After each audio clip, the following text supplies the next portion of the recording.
Podcasting from her kitchen table, it's Jacqueline J. Here with another episode of Cast Iron Skillet Chronicles, where we focus on faith, family, fun, and finance for my fierce, fly, and fabulous sisters over 40. Come on in the kitchen. Coffee's brewing. Pull up a chair, and girl, let's talk. Now, here is your host for Cast Iron Skillet Chronicles, Jacqueline J.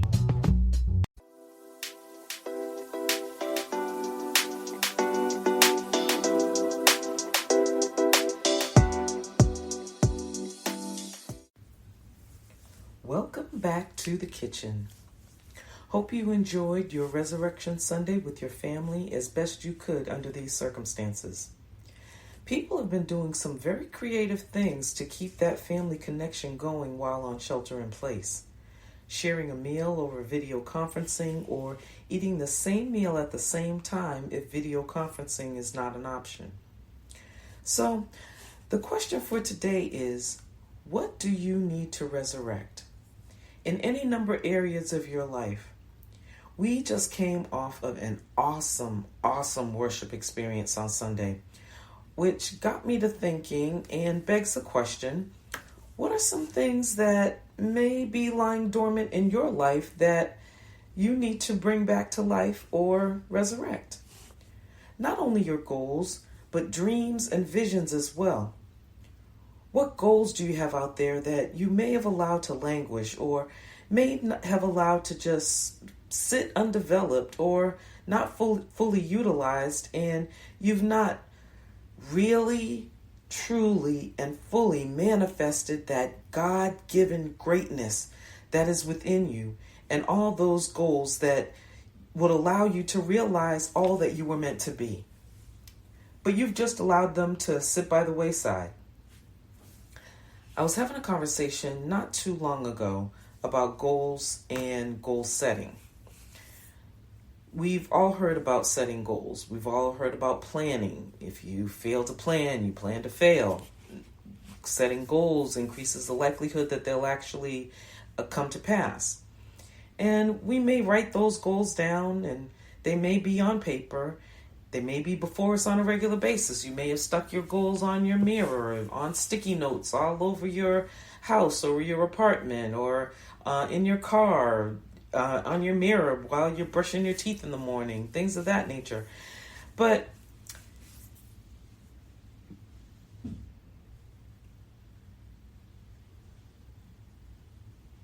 what happens? Life happens. Stuff happens.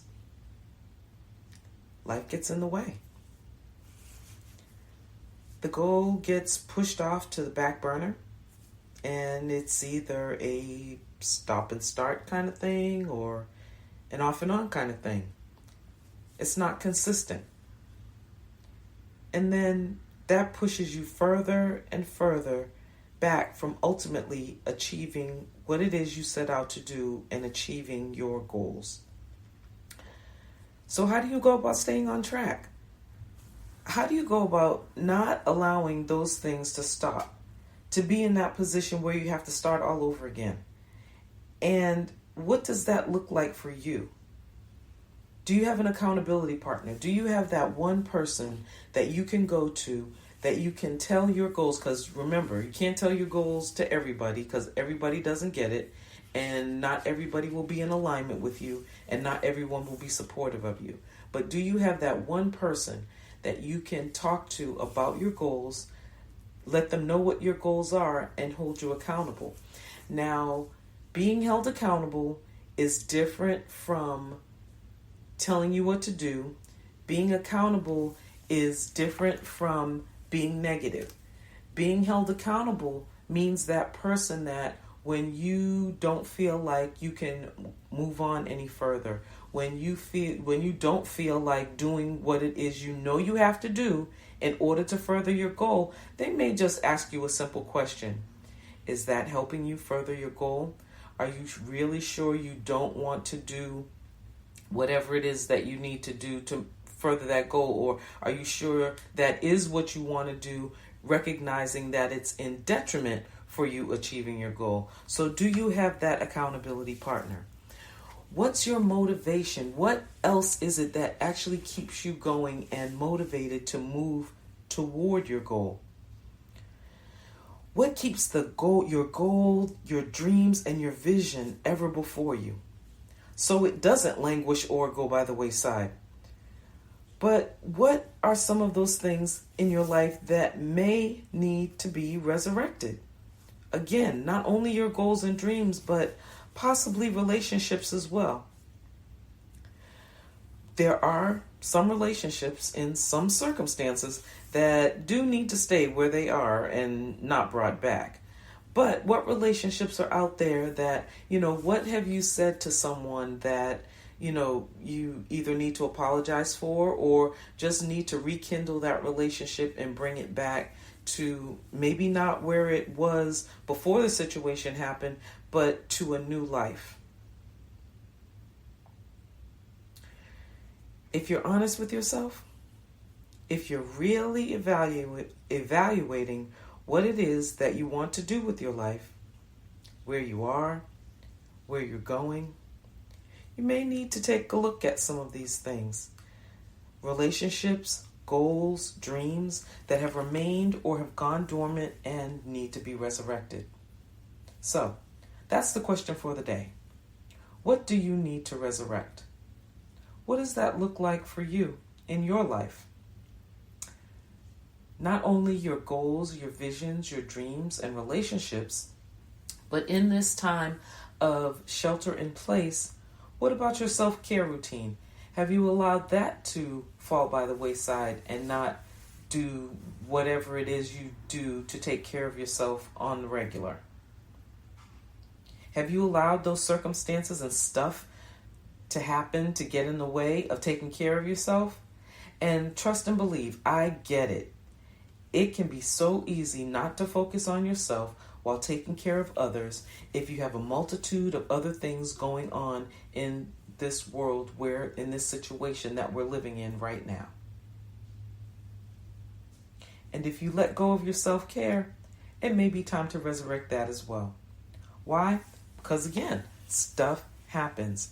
Life gets in the way. But just like they say on the airlines, I'm sure you've heard this a million times as well. Take care of yourself, or you must take care of yourself before you can take care of others. Circumstances come our way that we didn't anticipate and can throw us off our game. For me, it's getting back into a routine. These mornings of getting up, without an alarm, sleeping until I feel like it, or wake up and feel like getting up, and things of that nature. At some point, at some point we are gonna be able to get back out. So a routine is necessary and required just to have some structure, during the day. Not that it has to be so rigid, but there should be a progression or a natural order to the day, without just, sleeping the day away, which can be so easy to do during this time. But you know what? If sleeping, for a couple of extra hours, if sleeping till the middle of the day is part of your self-care routine, and that's what you need to do to take care of yourself for your physical and mental health, hey, go for it. But again, I need to really commit to getting back to a morning routine to get my day off to a good start.